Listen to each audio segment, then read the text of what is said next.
दोस्तों आप भी अगर चीप रेट में किसी भी एयरलाइन का डोमेस्टिक या इंटरनेशनल फ्लाइट टिकट बुक करना चाहते हैं तो आज के इस वीडियो में क्लियर ट्रिप एप्लीकेशन के माध्यम से एक फ्लाइट टिकट लाइव मैं आपको बुक करके दिखाने वाला हूं। यहां से टिकट बुक करने का सबसे बड़ा फायदा यह है कि इनका बहुत सारे बैंकों के साथ टाई अप है, जैसे कि एक्सिस बैंक के साथ टाई अप है। अगर एक्सिस बैंक के क्रेडिट डेबिट कार्ड को यूज करते हैं तो ज्यादा से ज्यादा कैशबैक मिलेंगे।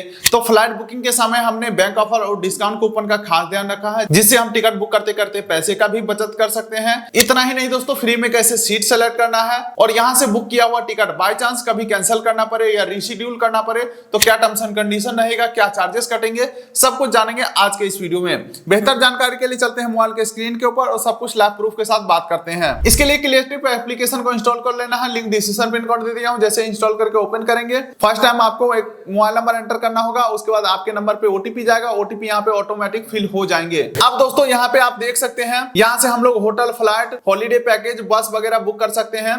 लेकिन अभी मुझे फ्लाइट बुक करना है तो फ्लाइट ऑप्शन के ऊपर मैं क्लिक करूंगा तो आप देख सकते हैं दोस्तों, सबसे पहला ऑप्शन आ रहा है राउंड ट्रिप का और वन वे का। राउंड ट्रिप का मतलब होता है दोस्तों आने जाने का टिकट एक साथ बुक करना, लेकिन दोस्तों मुझे एक साइड का बुक करना है तो वन वे सेलेक्ट करता हूं। अब फिर पूछा जा रहा है यहाँ पे कहां से कहां तक का टिकट चाहिए, तो मुझे पटना से दिल्ली का टिकट चाहिए, तो यहाँ पे मैं डाल देता हूं फ्रॉम में पटना।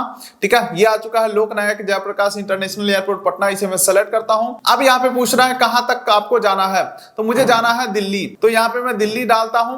तो देख सकते हैं इंदिरा गांधी एयरपोर्ट दिल्ली का ऑप्शन आ चुका है, इसे मैं सेलेक्ट कर लेता हूं। अब यहाँ पे डिपार्चर डेट पूछ रहा है, यानी कि किस डेट में आपको टिकट चाहिए, यात्रा कब करना है।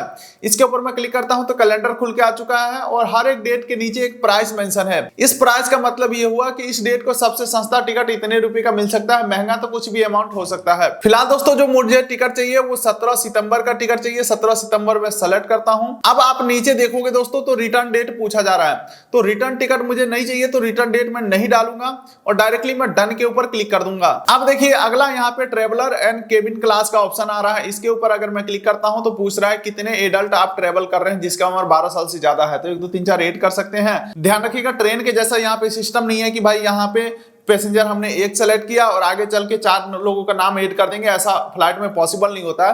पहले ही आपको बताना होगा कितने लोगों का टिकट चाहिए। अच्छा, आपके जानकारी के लिए ये भी बता दूं, किसी बच्चे का उम्र अगर 2 साल से 12 साल के बीच का है तो उसका फुल किराया लगेगा और सीट भी मिलेगा, और किसी बच्चे का उम्र अगर 2 साल से नीचे का है तो उसका 1800 रुपया फिक्स प्राइस लगेगा अगर आपका डोमेस्टिक फ्लाइट है, और बच्चे का सीट भी नहीं मिलेगा। ठीक है, तो ये बातों को ध्यान में रखिएगा। फिलहाल मैं सिर्फ अपने लिए टिकट बुक कर रहा हूं, बाकी केबिन क्लास के अंदर economy, business class, premium economy, ठीक है, ऑप्शन मिलते हैं जिसमें इकोनॉमी सबसे सस्ता होता है, तो इकोनॉमी सेलेक्ट करके अप्लाई कर देता हूं। अब दोस्तों नीचे आपको कुछ स्पेशल फेयर का ऑप्शन देखने को मिलता है। मैं यहाँ पे कोई स्पेशल फेयर अप्लाई नहीं करने वाला हूँ। वैसे अगर आप स्टूडेंट है तो एक्स्ट्रा सामान ले जाने का परमिशन मिलता है अगर आपके पास वैलिड आई कार्ड है तो, और ये जो सुविधा है ये एयरलाइन द्वारा दिया जाता है, ना कि ये एप्लीकेशन दे रहा है। ठीक है, बाकी दोस्तों स्पेशल फीचर्स के अंदर कोई भी आपको पैसे का डिस्काउंट नहीं देखने को मिलते हैं, नॉर्मली डिस्काउंट ज्यादा मिलते हैं, इसमें तो कुछ फिक्स अमाउंट का डिस्काउंट मिलता है। तो मैं यहाँ पे कोई भी स्पेशल कैटेगरी एड नहीं करने वाला हूँ और डायरेक्टली मैं सर्च फ्लाइट के ऊपर क्लिक करता हूं। देखिए दोस्तों इस वीडियो में इस तरीके से एक्सप्लेन कर रहा हूं ताकि कोई भी अगर पहली बार भी फ्लाइट टिकट बुक कर रहा होगा ना, उसके लिए भी कोई डाउट ना बचे। अच्छा दोस्तों, सभी फ्लाइट का लिस्ट खुल के आ चुका है यहाँ पे, लेकिन ये लिस्ट काफी लंबा चौड़ा है तो आपको यहाँ पे कंफ्यूज बिल्कुल भी नहीं होना है। किसी भी फ्लाइट में टिकट बुक करने से पहले हमेशा 3 चीजें चेक करिएगा। ठीक है, जिसमें सबसे पहला आता है कि फ्लाइट कितना देर में पहुंचा रहा है, फ्लाइट नॉन स्टॉप है या नहीं है। ठीक है, सभी फ्लाइट के बारे में यहाँ पे जानकारी है, आप चेक कर सकते हैं। इसके अलावा दूसरा चीज आपको चेक करना है फ्लाइट का टाइमिंग क्या है। भाई इतना पैसा लगा करके जा रहे हैं तो हमारे अकॉर्डिंग टाइमिंग परफेक्ट तो होना चाहिए ना, पिकअप और ड्रॉप टाइमिंग दोनों देख लेना है। अच्छा, अगर आप पहली बार टिकट बुक कर रहे होंगे तो आपके जानकारी के लिए ये भी बता दूं, यहाँ पे जो टाइमिंग बताए जा रहे हैं ये फ्लाइट टेक ऑफ करने का समय है, यानी कि फ्लाइट उड़ने का समय है। यानी कि आप ये समझ लो यहाँ पे जो फ्लाइट का टाइमिंग दिया गया है इससे 2 घंटा पहले हमें एयरपोर्ट के ऊपर पहुंचना होता है, क्योंकि जैसे ही आप एयरपोर्ट के ऊपर पहुंचोगे टर्मिनल बिल्डिंग के अंदर एंट्री से पहले सीआईएसएफ का स्टाफ आपका आईडी प्रूफ चेक करेंगे, आपका टिकट चेक करेंगे, फिर जाकर के एंट्री होता है। एंट्री के बाद आपका बैगेज जमा होता है, फिर सिक्योरिटी चेक इन होता है, फिर बोर्डिंग गेट तक आप पैदल जाते हैं, जो कि बोर्डिंग गेट काफी दूर दूर तक होता है, तो उसमें भी समय लग जाता है। कुल मिलाकर के 2 घंटा पहले आपको एयरपोर्ट के ऊपर पहुंचना है ताकि आपका सारा प्रोसेस स्मूथली हो जाए। तो कहने का मतलब यह है कि अगर ये 10:50 का फ्लाइट है तो अपने माइंड में ये सोचेंगे क्या मैं 8:50 में एयरपोर्ट के ऊपर पहुंच पाऊंगा ट्रैफिक के बावजूद, तभी हम इस टिकट को बुक करेंगे। ठीक है, तो इसके अलावा लास्ट चीज आपको देखना है कि आपके बजट के अकॉर्डिंग यहाँ पे जो प्राइस है वो सही है या नहीं है। ठीक है, यही सब बातों को ध्यान में रख के टिकट बुक करना है। मान के चलो मेरा फाइनल डिसीजन है इस टिकट को बुक करने का, इंडिगो का टिकट है, तो इसके ऊपर मैं क्लिक करता हूं। अब दोस्तों यहाँ पे बुकिंग करने के लिए अलग अलग प्रकार के किराया आ रहे हैं, जैसे कि रेगुलर किराया हो गया, फ्लेक्सी किराया हो गया, ठीक है, सुपर 6E हो गया, लेकिन सभी का जो किराया है अलग अलग है। लेकिन दोस्तों मैं आपको तीनों में फर्क क्या है वो थोड़ा सा एक्सप्लेन करना चाहूंगा। देख सकते हैं अगर आप सस्ते में टिकट बुक करते हैं तो डेट चेंजेस चार्जेस और कैंसिलेशन चार्जेस ज्यादा है।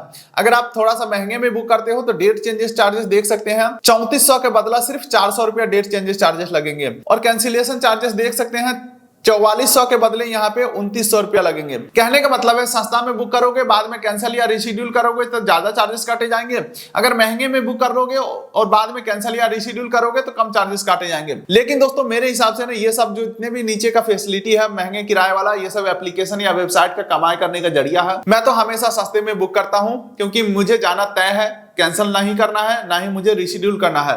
ठीक है, तो चलो मैं नीचे कंटिन्यू के ऊपर क्लिक कर देता हूं, ये सस्ता वाला सेलेक्ट करके। अब आप दोस्तों यहाँ पे सेलेक्ट हो चुका है, नीचे स्क्रॉल करेंगे तो देख सकते हैं फिर से ऑप्शन वगैरह आ रहे हैं एडिशनल फीचर्स लेने के लिए। कुछ भी नहीं लेने वाला हूं, बैगेज का policy, cancellation policy, date change policy आप यहाँ से क्लिक करके देख सकते हो, लेकिन मैं सब कुछ समझ गया हूं तो अब नीचे डायरेक्टली कंटिन्यू के ऊपर मैं क्लिक करता हूं। अच्छा, उससे पहले ना हमें कूपन कोड भी अप्लाई करना है, तो apply coupon and gift card and more का ऑप्शन है, इसके ऊपर मैं क्लिक करूंगा तो जितने भी कूपन कोड अभी चल रहे होंगे, बैंक ऑफर चल रहे होंगे, सभी का ऑप्शन आ जाएगा।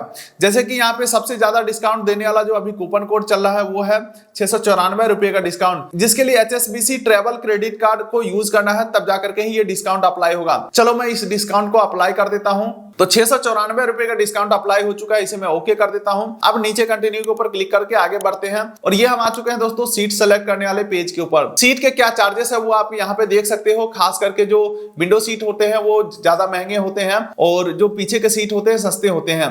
फॉर एग्जाम्पल ये जो ग्रीन कलर का सीट है ये फ्री में हमें मिल जाएगा, एक बार मैं सेलेक्ट करके दिखाता हूं, देख सकते हैं 27E फ्री में सीट हमें मिल जाएगा। चलो मैं फ्री वाला सीट सेलेक्ट कर लिया हूं, सेलेक्ट मील के ऊपर क्लिक करता हूं तो खाना पीना आप यहाँ से ऐड कर सकते हैं, फ्लाइट में आपको सर्व किए जाएंगे, लेकिन मुझे नहीं चाहिए तो सेलेक्ट बैगेज के ऊपर क्लिक करते हैं। ये भी मुझे कुछ एक्स्ट्रा नहीं लेना है, हालांकि 7 किलो केबिन बैगेज और 15 किलो चेक इन बैगेज आपको अलाउ होते हैं फ्री के अंदर। अगर उससे ज्यादा अगर आपका सामान है तो आपको यहाँ पे परचेज करना पड़ेगा। ठीक है, तो मैं कुछ नहीं लेने वाला हूं, अब डायरेक्टली सेलेक्ट इंश्योरेंस के ऊपर क्लिक करता हूं। इंश्योरेंस आप ले सकते हैं लेकिन मैं ये भी नहीं लेने वाला हूं, अगर मैं लेता हूं तो 119 रुपए ज्यादा देना पड़ेगा। कंटिन्यू टू ट्रैवल के ऊपर मैं क्लिक करता हूं तो यहाँ पे ट्रैवलर डिटेल हमें ऐड करना है, जिसके लिए पहली बार होंगे तो ऐड एडल्ट के ऊपर आपको क्लिक करना है और यहाँ पे सबसे पहले टाइटल सेलेक्ट करेंगे, first middle name last name डालेंगे और सेव न्यू एडल्ट के ऊपर क्लिक करेंगे। चलो मैं यहाँ पे पैसेंजर डिटेल ऐड कर लेता हूँ। पैसेंजर के डिटेल में स्पेलिंग मिस्टेक बिल्कुल भी नहीं होना चाहिए, नहीं तो एंट्री में दिक्कत हो जाएगा। अगर गलती से स्पेलिंग मिस्टेक हो भी जाता है, टिकट बुक हो भी गया तो तुरंत आपको एयरलाइन को कॉल करना है। कहने का मतलब है ये मैं इंडिगो का टिकट बुक कर रहा हूं तो इंडिगो के हेल्पलाइन पे कॉल करूंगा, बोलूंगा कि स्पेलिंग मिस्टेक हो गया है तो वो सही कर देंगे ताकि बोर्डिंग पास के ऊपर सही नाम प्रिंट हो और हमें एंट्री में कोई दिक्कत ना हो। ठीक है, एंट्री में दिक्कत होने का मतलब ये है कि डिले भी हो सकता है, डिले हो गया तो फ्लाइट मिस हो गया। ठीक है, तो इसीलिए सारी चीजों को ध्यान से फिल करें। सेव न्यू एडल्ट के ऊपर क्लिक करेंगे, कंफर्म नेम करेंगे। अब दोस्तों पैसेंजर का ईमेल आईडी मोबाइल नंबर दोनों ऐड कर देना है और कंटिन्यू के ऊपर क्लिक करना है। अब दोस्तों दोबारा से एक बार ट्रैवलर डिटेल वेरीफाई कर लेना है, लेकिन दोस्तों एक चीज ध्यान रखिएगा, हमने दिल्ली के लिए फ्लाइट सर्च किया था लेकिन यहाँ पे गाजियाबाद हिंडन एयरपोर्ट का मुझे टिकट दिया जा रहा है। तो अगर आप दिल्ली से टिकट बुक कर रहे हैं या दिल्ली के लिए टिकट बुक कर रहे हैं तो ये बात का खास ध्यान रखिएगा, दिल्ली में गाजियाबाद हिंडन एयरपोर्ट ज्यादा एक्टिव मोड में आ चुका है, ज्यादातर टिकट वहां का दिया जा रहा है, तो आप आंख बंद करके आगे कंटिन्यू ना करें। यहाँ पे क्लियरली बोला गया है पटना टू गाजियाबाद। ठीक है, तो इस बात का ध्यान रखें, सीट नंबर वगैरह पैसेंजर डिटेल वगैरह सब कुछ सही है तो नीचे कंफर्म एंड प्रोसीड के ऊपर मैं क्लिक करता हूं। अब दोस्तों मैं आ चुका हूं फाइनली पेमेंट पेज के ऊपर। अगर आपके फ्लिपकार्ट कॉइन वगैरह होंगे तो वो आप यहां से अप्लाई कर सकते हो। अगर मैं अप्लाई करता हूं तो एक्स्ट्रा डिस्काउंट अप्लाई हो चुका है। अब दोस्तों याद करिएगा तो कूपन कोड में अप्लाई किया था HSBC क्रेडिट कार्ड वाला, तो इसीलिए यहाँ पे सिर्फ HSBC क्रेडिट कार्ड से पेमेंट करने का ऑप्शन आ रहा है। तो HSBC क्रेडिट कार्ड का नंबर, CVV, एक्सपायरी डेट, नाम वगैरह डाल के पेमेंट करना है कंफर्म। अगर आप दोस्तों कोई अदर पेमेंट मेथड यूज करना चाहते हैं तो कूपन कोड हट जाएंगे। जैसे कि देख सकते हैं अदर पेमेंट मेथड का ऑप्शन है, तो बोला जा रहा है 679 रुपए का डिस्काउंट हट जाएगा। अगर मैं इसके ऊपर क्लिक करता हूं तो देख सकते हैं SBI क्रेडिट कार्ड से पेमेंट करता हूं तो 4259 रुपया देना पड़ रहा है। कुल मिलाकर के यहाँ पे पेमेंट कर देना है कंफर्म। अगर आपके पास Flipkart Axis bank credit card है तो 5% का कैशबैक भी मिल जाएगा, क्योंकि फ्लिपकार्ट का tie up clear trip application से है। तो चलो मैं यहाँ पे पेमेंट करता हूँ कंफर्म, और जैसे ही हम पेमेंट करते हैं कंफर्म दोस्तों, इस प्रकार से टिकट बुक होकर के हमें मिल जाता है, जो कि टिकट का सबसे इंपॉर्टेंट पार्ट होता है PNR नंबर। ये PNR नंबर एयरलाइन द्वारा दिया जाता है और यहाँ पे भी PNR नंबर मिल जाते हैं, और यहाँ पे फ्लाइट का टाइमिंग वगैरह सारा कुछ आपको देखने को मिल जाते हैं। इसी PNR नंबर के थ्रू हम वेब चेक इन करेंगे। वेब चेक इन करने के बाद ही बोर्डिंग पास डाउनलोड होगा। उस बोर्डिंग पास से ही टर्मिनल बिल्डिंग के अंदर एंट्री होगा। ये जो टिकट है ये सिर्फ बुकिंग कंफर्मेशन है। जब तक आप बोर्डिंग पास नहीं निकालते तब तक आप एयरपोर्ट के ऊपर जाकर के एंट्री नहीं ले सकते हैं। बोर्डिंग पास कैसे निकालना है उसे देखने के लिए इस वीडियो को देख सकते हैं। डिस्क्रिप्शन पिन कोड में लिंक दे दिया हूं, आप बोर्डिंग पास निकालने का वीडियो देख सकते हैं। हर एक एयरलाइन का अलग अलग प्रोसेस है बोर्डिंग पास निकालने का, सभी के ऊपर मैं वीडियोस बना चुका हूं। उम्मीद करता हूं ये वीडियो आपको अच्छा लगा होगा, तो वीडियो कर दिए लाइक, चैनल कर दिए सब्सक्राइब। ऐसे ही वीडियो देखते रहिए। मिलते हैं किसी अगले वीडियो में, तब तक के लिए नमस्कार।